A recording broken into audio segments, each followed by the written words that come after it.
Oppo's Reno series is one of its most popular smartphone lineups, especially since these devices target the mid-range segment. The Reno phones are more affordable than their flagship lineup but still offer attractive specs and gorgeous designs. With the next-gen Reno 14 series, with Reno 14 and Reno 14 Pro, Oppo Reno 14 to be unveiled on May 15th in China. The arrival of the Reno 14 series seems imminent, with the first images of the Reno 14 recently surfacing on Weibo. The images shared by tipster DCS reveal that the Oppo Reno 14, the phone features a large R-angle design and an aluminium alloy side frame, giving it a look very similar to an iPhone.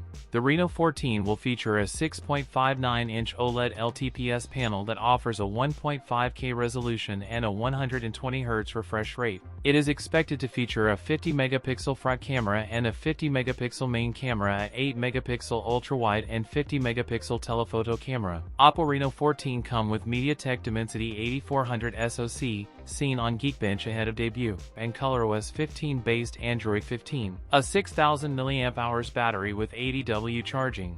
That's it for today's video. If you enjoyed it, don't forget to like, comment, and subscribe for more content. Thanks for watching, and I'll see you in the next one.